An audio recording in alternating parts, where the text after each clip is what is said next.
On the 22nd of September 2011, Dark Souls 1 was released to the public and was soon given critical acclaim, being hailed as a masterpiece by many, so its success was very apparent. In the following year of 2012, FromSoft would decide to bless the community, who were raving lunatics about the game at the time, with an expansion pack known as Artorias of the Abyss, that originally came with the Dark Souls Prepare to Die edition that released on PC. Later on, however, it would come to the console editions as DLC, and years later would automatically be installed if playing the remastered version in 2017 onwards. This would be FromSoft's first attempt at an expansion towards one of their games, and fans were eagerly awaiting to continue on with the legendary title and venture into uncharted territory for the first time in a while. What they got was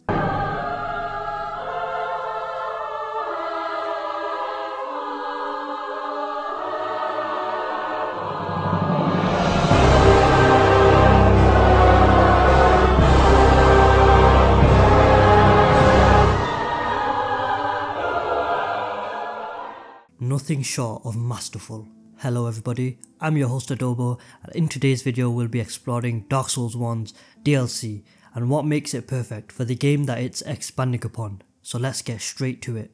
Well, before we actually jump into the DLC itself, let's discuss the mode of transportation we'll use to get there. When you get to the Darkroot Basin, you may or may not see this huge, ginormous Hydra just chilling in the back, spitting water whenever you step nearer to it. Well, once you slay this humongous beast, you'll be able to travel past it by closely hugging to the left side of the lake. Do that and eventually the player will stumble upon a golden crystal golem, noticeably different in design and appearance from its regular blue brethren that inhabited the Greenlands that preceded us. Once you kill this golden golem, however, an NPC surprisingly pops out of it, which I'm sure had the majority of us with raised eyebrows as what the heck was going on.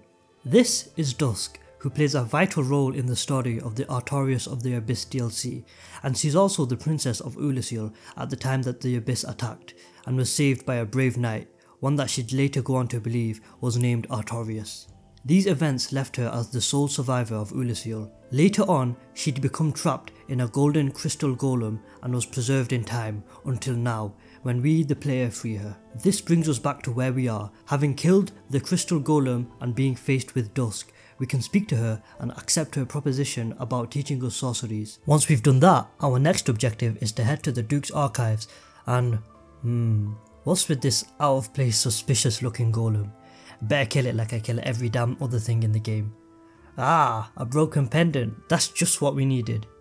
It appears that this pendant originated from Oolacile. Very interesting. Well, time to head on back to where we killed that golden golem. Now there's a black air of miasma, an intimidating yet intriguing vortex that's openly lingering at the back of Darkroot Basin.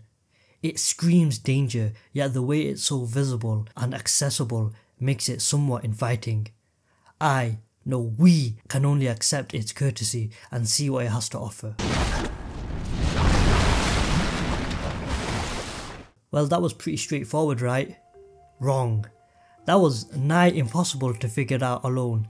Credit to the players who actually pieced all of that shit together back when it released the first time, because not one bit of that made sense to me. Especially the random golem in the Duke's archives. It's so bizarre, it looks like an outcast that's been bullied into the corner by the other crystal soldiers. Well, this is a FromSoft game that we're dealing with, so I guess it only makes sense for it to not make sense. It takes about 15 seconds into the DLC before we get our first boss encounter, the Sanctuary Guardian. What makes the Sanctuary Guardian stand out from the usual bosses that resided in the base game is its energetic and relentless style of combat. From the moment the battle begins, the Guardian assaults the player with a combination of lightning-infused attacks, swooping dives, and vicious physical strikes. This multifaceted approach demands constant attention, requiring players to adapt on the fly and stay vigilant if they want to survive. Moreover, the Guardian's design is awe-inspiring, blending various animalistic features seamlessly. Its ferocious yet majestic appearance adds to the atmosphere of the battle, creating a visually stunning and imposing foe. This boss fight serves a greater purpose than just acting as a cool battle for the player. It also serves a pivotal role in setting the tone for the DLC itself. It functions as a gatekeeper, ensuring that only the most skilled and determined players progress further into the new content, The initial shock of encountering such a formidable opponent provides as a prelude to the even greater challenges that await in the DLC. This is an excellent way of the game communicating to the player that, hey, if you're struggling with this guy, then maybe you need to get better before you venture on, as this is trivial compared to the foes that lay ahead. An introduction like this is perfect for this game. It throws you right into the jaws of combat and keeps it constant thanks to the bonfire being so close to the fog gate. So once you die, you can just keep getting back into it. There's no wait, there's nothing else you can do. The Oolacile Sanctuary is the first area of the Artorias of the Abyss DLC, and it kind of serves as more of a safe haven than an actual zone. The Sanctuary encapsulates the tragic aftermath of Oolacile's encounter with the Abyss.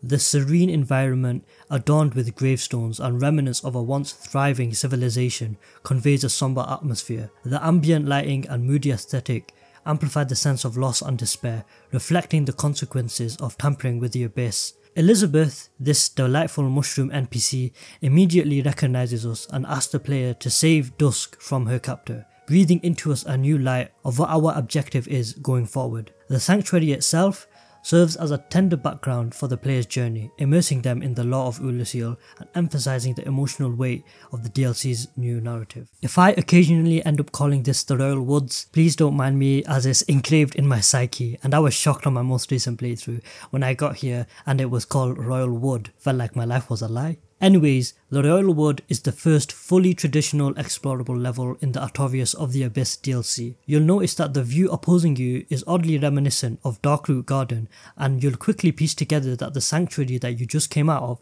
is the past variant of Sif's Arena. The enemies that you'll be encountering in the Royal Wood consist mainly of scarecrows and a few beefier stone guardians that can cause you some serious danger if not approached with caution. First and foremost, Royal Wood seamlessly integrates into the larger narrative of Oolacile's downfall.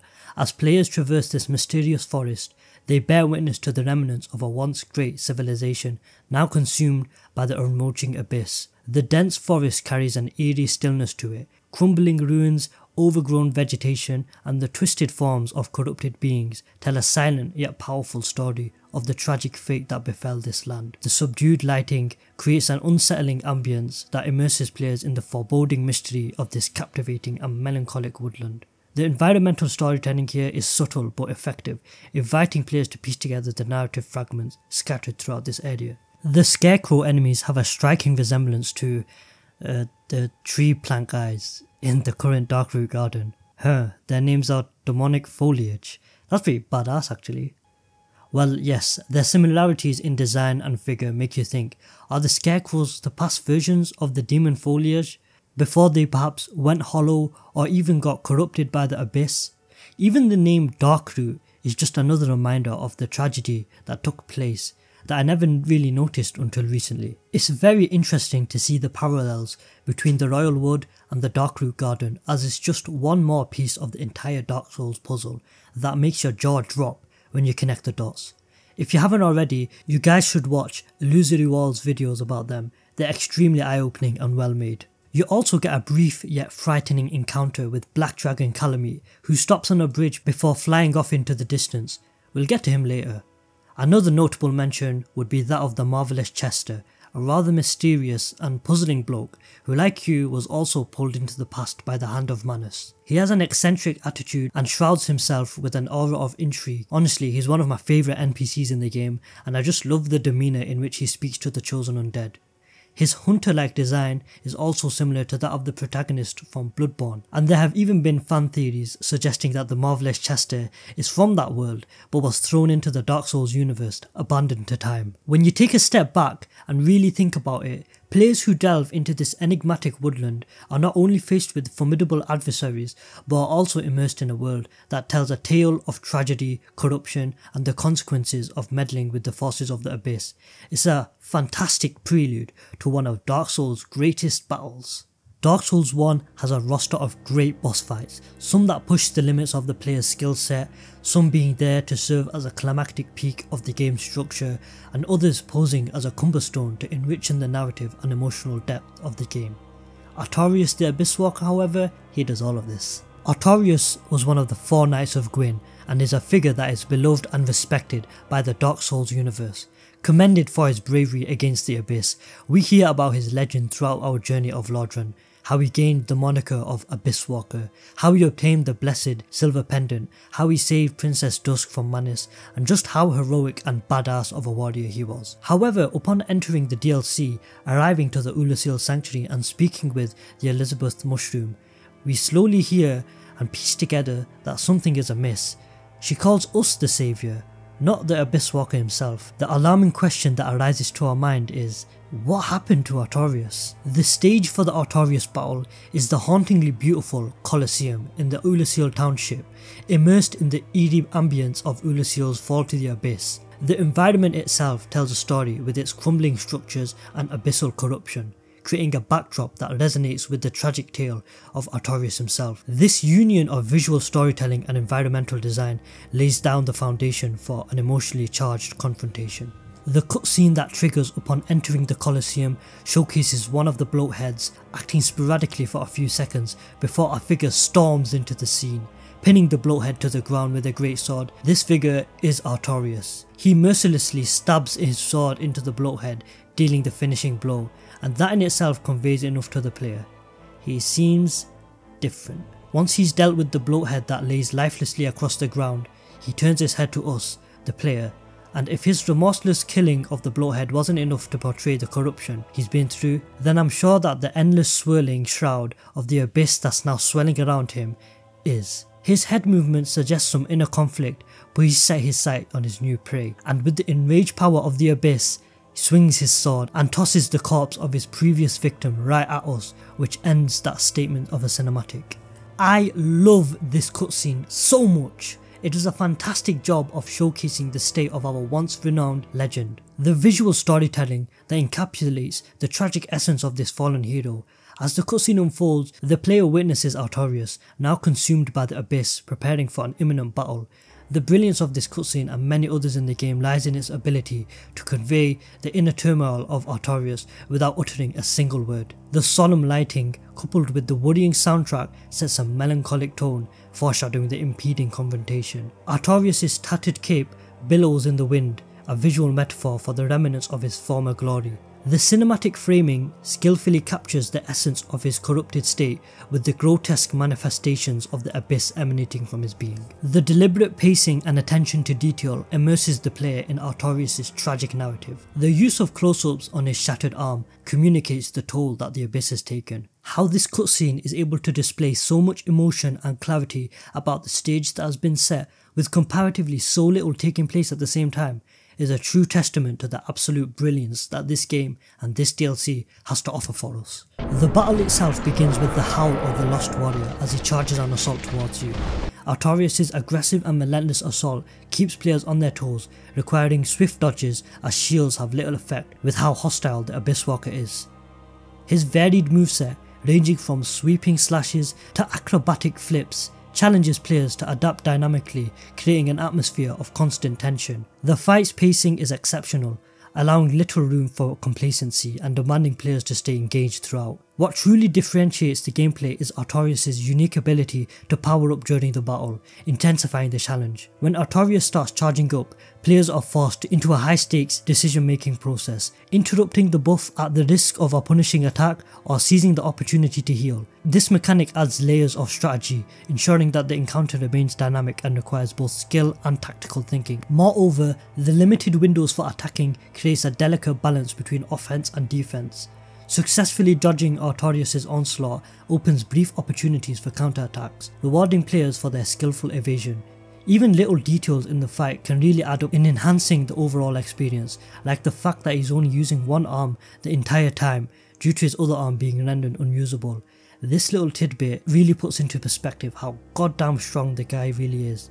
The dance of aggression and defense establishes a rhythmic flow that distinguishes the fight as one of the series' highlight, making it a prodigy for upcoming fights of similar nature in the series, like Lady Maria from Bloodborne. In the past, I used to view the soundtrack played in this fight as forgettable and nothing really noteworthy. However, on repeat runs, I realised how foolish of a notion this was. The music is a tragic yet masterful composition that enhances the emotional depth of the encounter.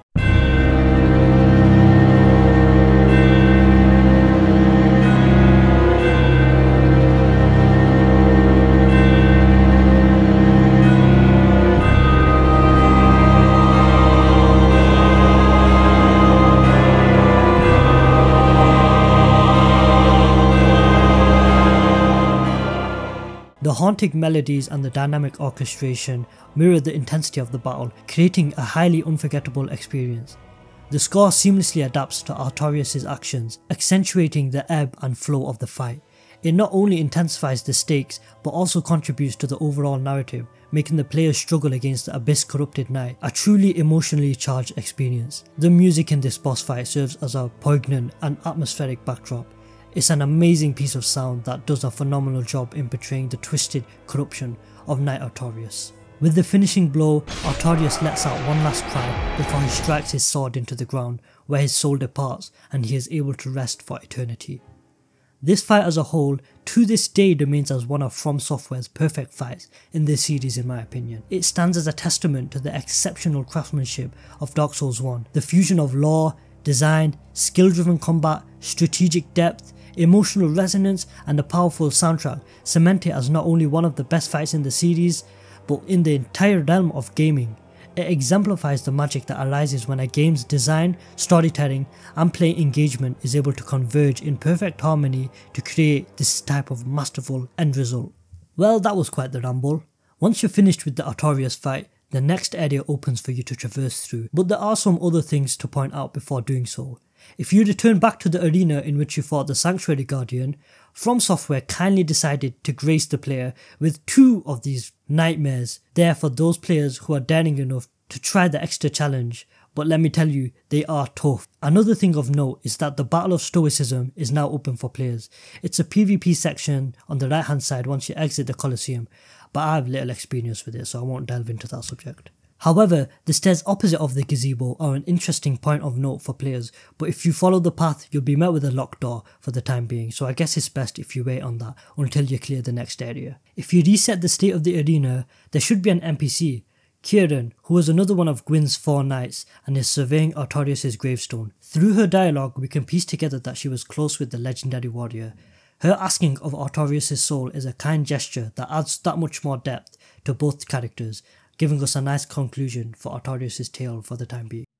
Oolacile Township is the next area of the DLC and in my opinion it's the best of the bunch, providing a deeper and darker view into the once prosperous town. The shift in tone as we go from brightly lit and vibrant greenery to more sinister shades that dim the building in the distance when you step foot into the area really set the scene of the town that's now consumed by the abyssal corruption unleashed by Manus. Manus' awakening led to the spread of the abyss, twisting the township into a nightmarish realm. Another thing that the lighting and grim aesthetic do is point out the gradual progression in a narrative manner, starting with the natural beauty of the royal wood as our introduction to the tragedy of Oolacile, to delving into the township we have this haunting blend of decay and abyssal corruption. The architectural remnants of Oolacile's past glory are still visible, but they are now marred by the encroaching darkness.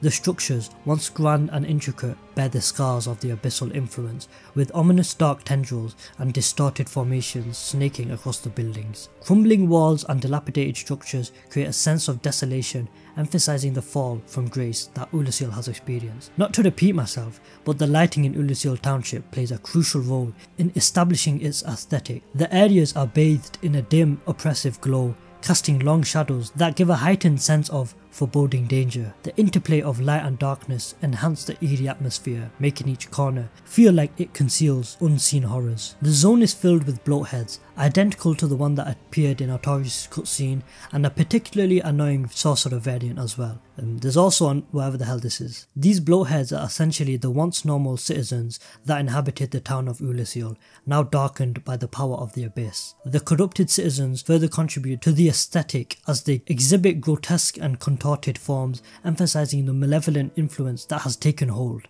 The visual design of these foes is both unsettling and captivating, adding to the overall sense of despair permeating the township. They display signs of humanity gone wild, attacking the player on sight in a feral, flailing manner, and you can hear their moans sometimes before even approaching, adding to the corrosive environment and atmosphere. This level's design is executed brilliantly, forcing you through narrow, interconnected pathways and alleys that wind through the decaying structures. This layout is deliberately maze-like, providing a sense of claustrophobia and foreboding tension as players navigate through the labyrinthine streets. Structurally, it's a mix of dilapidated buildings, collapsed structures and open plazas.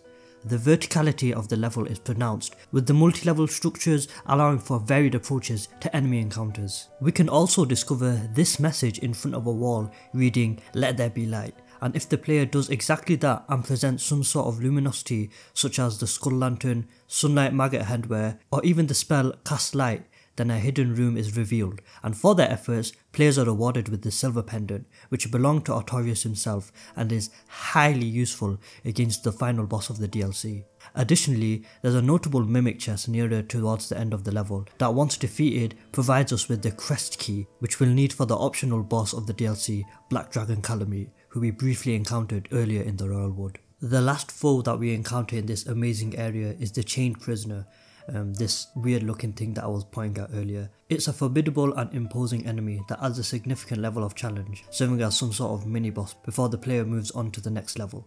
Yeah, I say this, but they're just slightly harder than regular enemies. They're not really too tough, but their massive grotesque figures that are bound by thick chains remain a visual representation of the captivity, and honestly the way it lumbers towards you, clearly having to pull its weight in the fight, makes me kind of feel sorry for it. So it's just better to extinguish the flame of the damn thing and put it out of its misery, right? Once we defeat the Chained Prisoner, we bring an elevator to us, and the hell did you come from?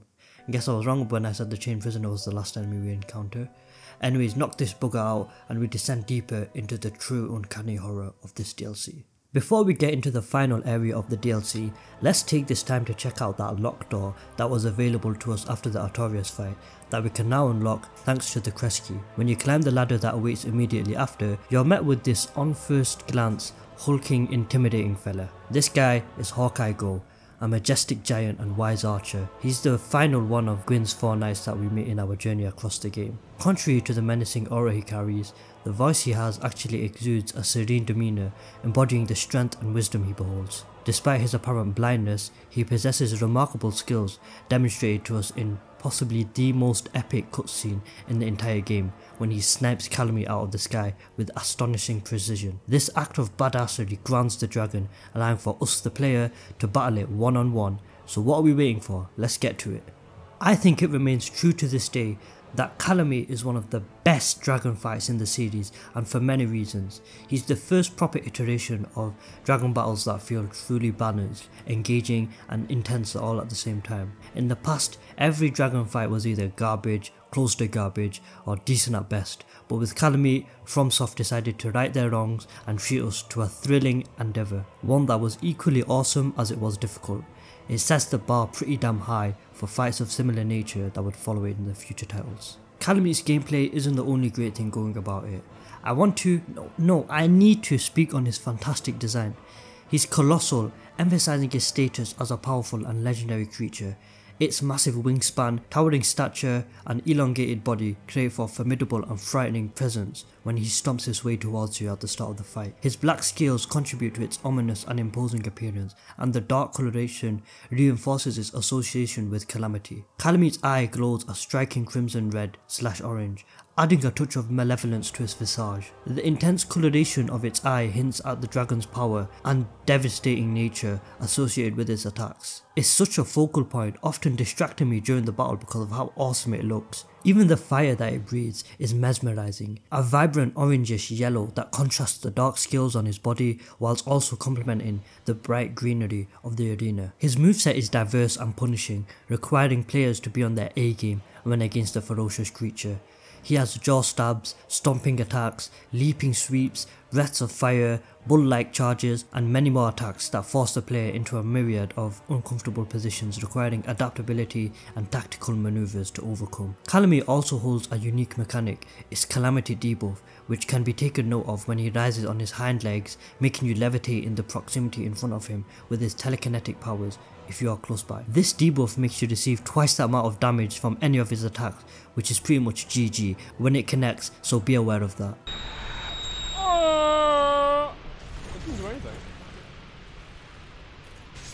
What?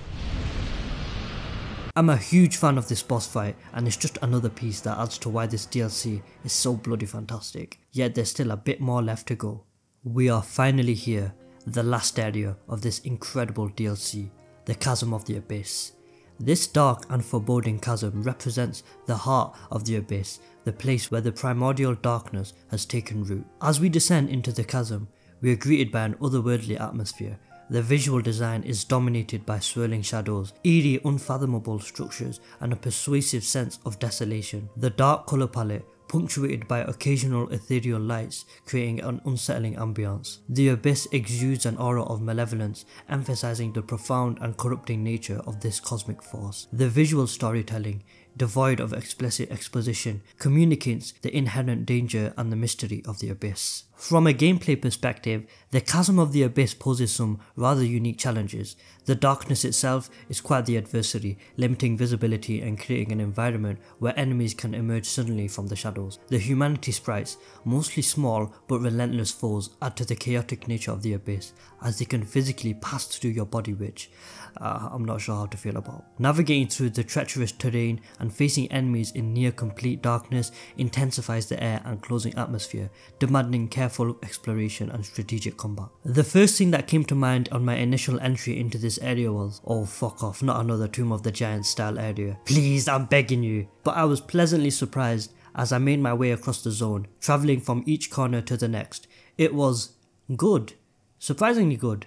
It illuminates itself quite well, with the bright redness of the bloatheads being easily visible from a distance, whilst the ethereal outlines of the otherworldly humanity sprites shining that easily visible quality. The whole area is just a lot more manageable thanks to this specific design choice. Plus there's a decent chance you'll already have a source of light anyhow, as most players will have already been to the Tomb of the Giants before this. Whilst exploring, you can find Sif as a young wolf cub behind an illusory wall. The lovable doggo is in need of saving as she is surrounded by giant humanities, so slay them to rescue her and she'll be summonable for the final boss of the DLC, though she doesn't help much. You'll also get given Artorias' great shield for your efforts, letting you know that this is what he used to protect her from the encroaching abyss. It's a relatively short area, so there's not too much to say, but I also love how it links back to the Royal Wood, serving as one last reminder of Dark Souls' phenomenal world and level design. The chasm serves as a manifestation of the abyss's insidious influence, a tangible expression of the consequences of tampering with the dark arts. It hides away in the deepest, darkest corner,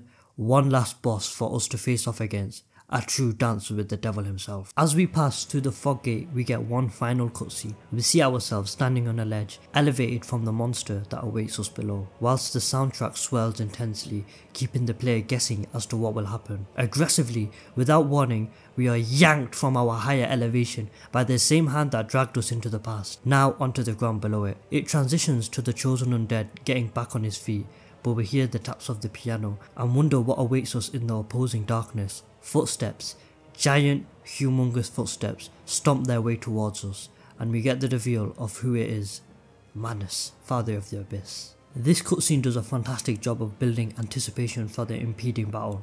Manus' aggressive movements and ominous energy swirling around him convey how formidable of a foe he'll really be. This anticipation heightens the emotional and psychological stakes for us, the player, as we meet the beast who is behind the corruption of our hero, Artorias, who separated us from our current reality, who we must defeat here and now.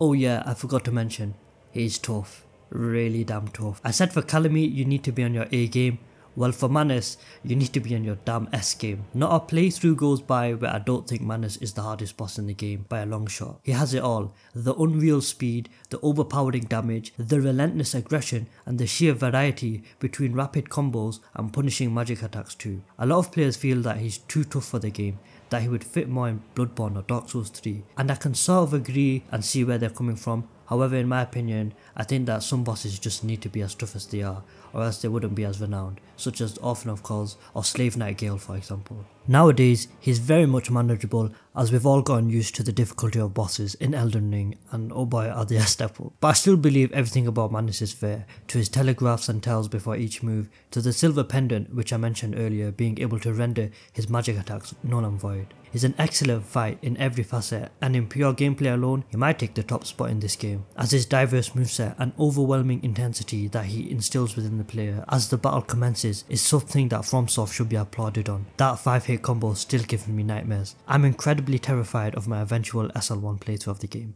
After grueling attempts with him and what may be hours of deaths, the sense of victory from Manus is the greatest feat that you'll accomplish in this game on your first time round. Probably. Defeating this behemoth puts a full stop to the events of the DLC as Princess Dusk pops out from him. If you interact with her, you can tell the mental anguish and incoherent mindset that she is currently in, so it feels even better that we defeated Manus and ends this incredible journey through the Artorias of the Abyss DLC. However, if we return to Dusk in the present, she knows how our presence closely resembles that of Night Artorias. If only someone said that to me in real life. And that concludes the DLC and this video. Well, there we have it, a phenomenally crafted expansion pack created by From Software, one that would be adorned by fans around the world and be hailed as one of the best DLC packs that gaming has ever received, from the intricate and thoughtfully designed levels to the masterfully and unbelievably brilliant bosses. I hope you enjoyed my video on what makes the Artorias of the Abyss DLC perfect. I hope you enjoyed the video, folks. The reception I received from my previous video on Dark Souls 1 was amazing, and I'm so grateful for the traction that it's been getting. I feel like with this video and my last, I've put out my feelings for Dark Souls 1 in a satisfactory manner. I'm happy with the end product, in other words. If you enjoyed the video, feel free to hit that thumbs up button and give the video a share around to any other Dark Souls enjoyers you know. Comment your thoughts on the vid and subscribe to the channel for more content like this. I've been Adobo and I'll see you lot in another video. Have a good day, folks, and peace.